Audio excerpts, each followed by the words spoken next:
I want to formally introduce, going back to the future here, and introduce Chad Morris, and I'm sure he'll have some opening comments, and you guys can ask him a few questions.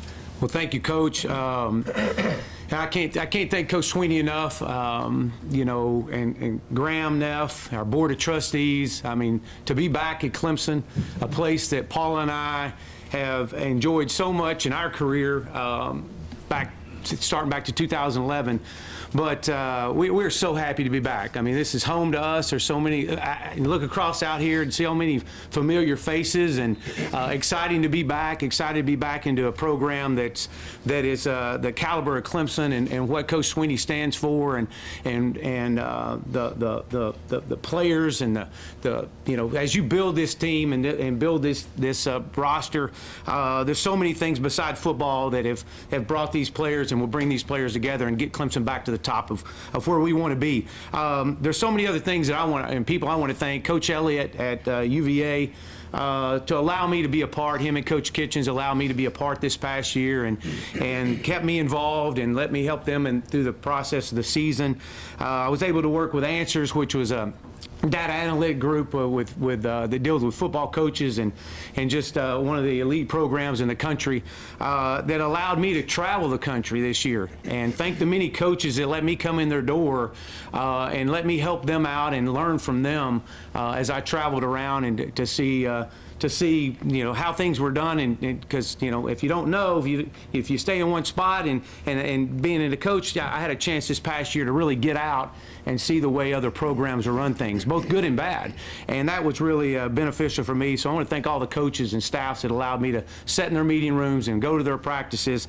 And finally, you know, I'm just thankful for this opportunity. Much like 2011, we had an incredible opportunity in 2011, and we closed the door and we locked arms and we went to work, and we put this program, Coach Sweeney's vision and direction, and an upward trend, trajectory that obviously took off and exploded.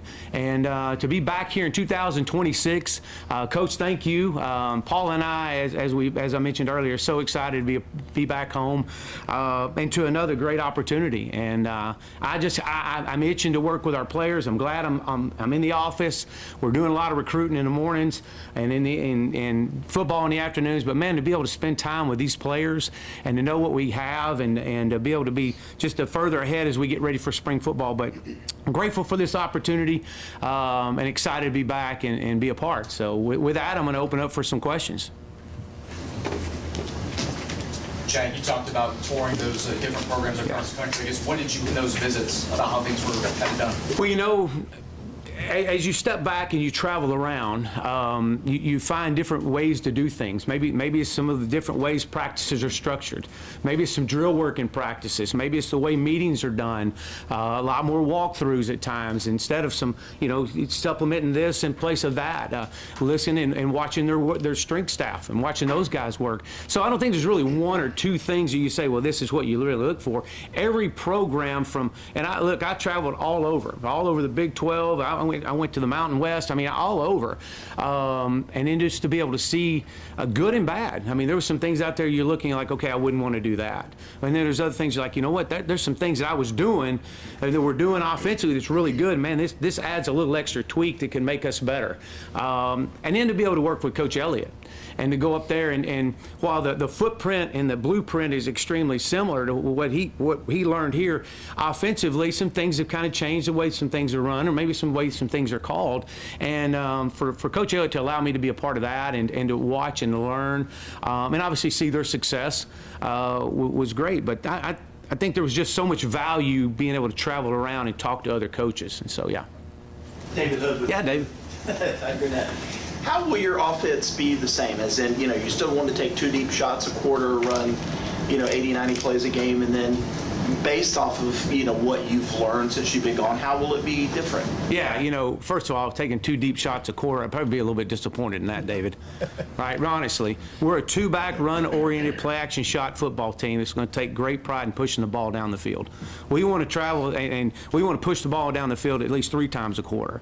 And that means the ball traveling in the air 25 yards or more 3 times a quarter. Chart it, let's figure it out, why it happening, and get the ball to our playmakers. And how we're going to do that is getting in and out of structures, being personnel to play. Obviously, we're a base 11 personnel team, but be able to get in some 12 personnel at times too. Be able to change the pace. Probably the one thing you asked what was different, you know, in 2011, it was all about tempo, tempo, tempo. Well, defenses have caught up with that. So tempo now is the ability to change the pace of play and do it in different structures. That's how you do it. Play fast, play really fast, be able to huddle at times, get underneath center, and be able to change those things. But at the end of the day, let's don't complicate this thing. Let's get the ball to our playmakers, and let's let those guys go make plays.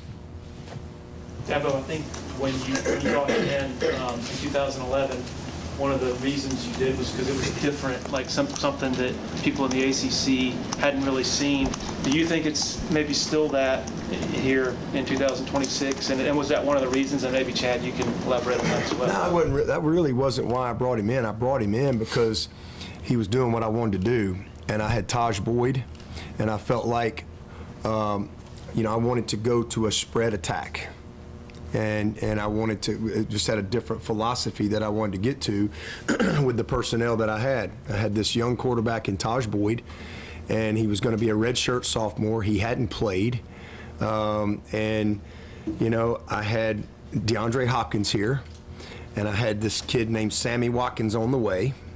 I had Andre Ellington. I had I had Dwayne Allen, and we were okay in the OL.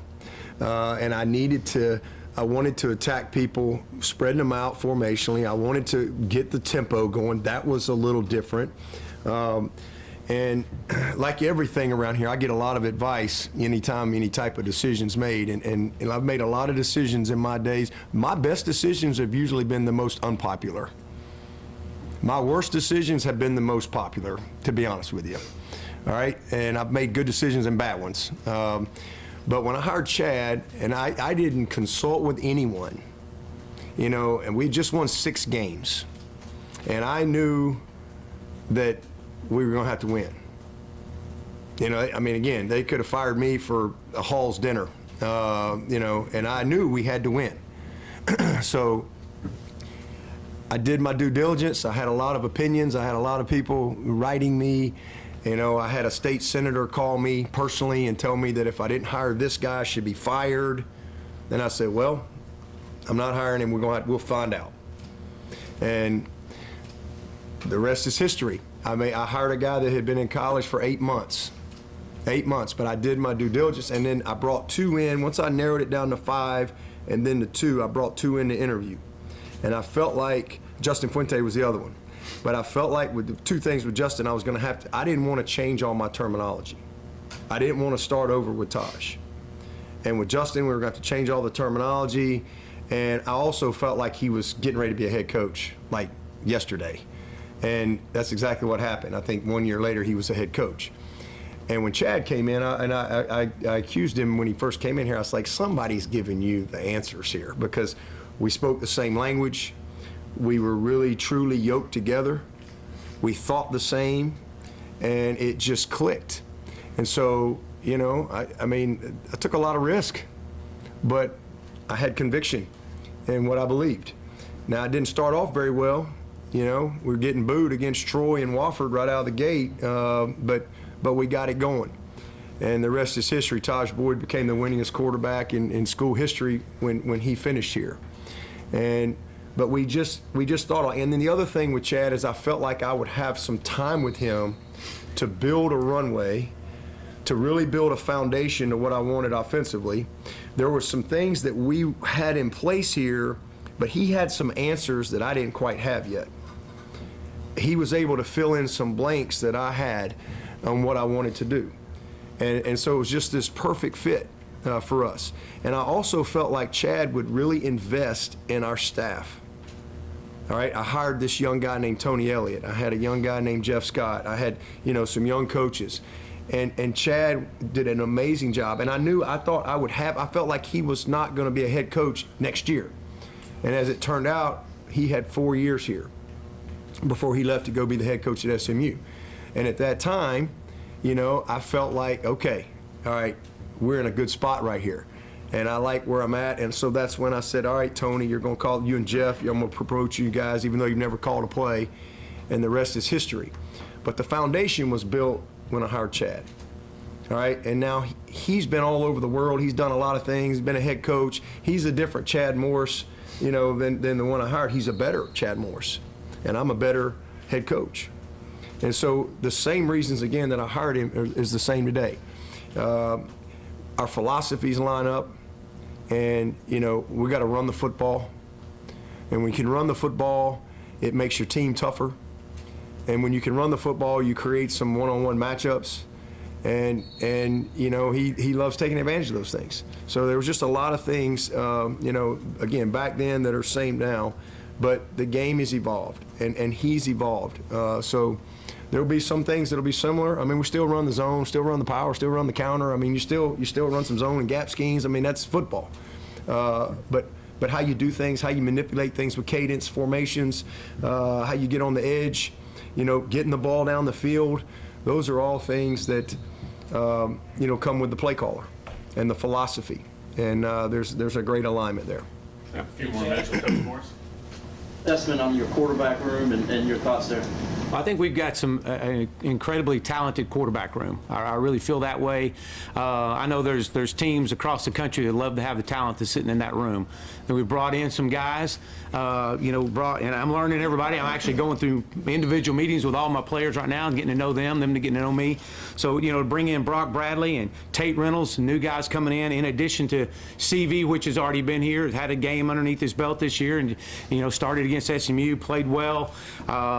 Chris Denson, another one that got some playing experience this year, extremely dynamic, talented. I've been able to watch some video on these guys. And then Trent Pearman. I think you've got a great group that's in there that's going to create extreme competition. And much like when I got here in 2011, you know, Taj, there was competition in that room, and competition brings the best out of everybody. But excited about the new guys coming in, excited about the guys in that room, and man, I can't wait till we get to spring and watch these guys compete. Take one more quick one for Coach Morris. Anybody has one? Did you consider adding a portal quarterback, or how did the decisions between you guys go on that, adding a transfer quarterback to that room specifically? Yeah, no, that's my decision, and we obviously were aligned in that, but he just said it. You know, again, if you take, you know, if you take a quarterback, then you're losing two. And I don't want to lose the guys we got. I think this is as talented a room as we've had in a long time. CV has done everything that's been asked of him, and he's earned the opportunity. He's earned the opportunity to have the pole position. Now he's got to win the race, but he's got the opportunity to come out with pole position. Denson is a kid that I think has developed tremendously over this past year. And again, you can go get in those sweepstakes, but then you probably don't keep some of the guys that we were able to retain. All right, number one, you got to make some decisions financially, and then number two, you're going to lose some guys in that room. And CV has been a guy, you know, we get frustrated when we have a talented young player who packs up and leaves because he's maybe not quite as patient. And we know he's going to be a good player, but maybe it's going to, but then we don't want to reward loyalty when a guy has done everything that's been, you don't think he could have gone in the portal? Absolutely. This was a highly recruited kid who bought into the vision, who bought into the development process. We offered 2 quarterbacks in that class, and this kid has done everything. And with his opportunity, I'm not saying he's Peyton Manning, but with the opportunity that he's had, he's performed well, and he's shown development. And so he will have the opportunity. He'll have the pole position. But Denson has tremendously improved. We recruited him to come in here and play, and then we just signed, in my opinion, 2 of the best young talented quarterbacks in the country. I think Tate Reynolds is a unicorn. I think this kid is so unique. He's big, he's strong, he can fly, he got elite arm talent. This guy is an elite 2-sport athlete, and he's not a guy that's been a quarterback guru, 7-on-7 guy. He's showing up and playing and going and play baseball and all this stuff, but he came here to compete. He came here to compete. And we told him he would have the opportunity to compete. Brock Bradley is the same way. This is a highly developed 7A quarterback in the state of Alabama. And so these guys are all here, and I'm super excited about the room. We're committed to the guys that are here.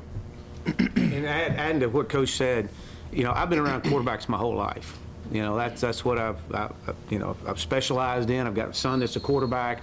I know what it's supposed to look like.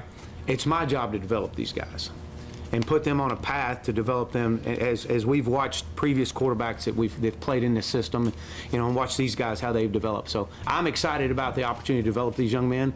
I'm excited about the competition, and again, I'm excited about the future of Clemson football. And appreciate you. And is there anything else, Ross? Coach Morris, appreciate your time. You can transition out, allow Director of Athletics Brandon to transition in. Coach Sweeney will have some comments on some transfer signees behind us. And then we'll have some additional business at the end to address. Questions at the end will be time dependent once again. So, Coach, if you'd like to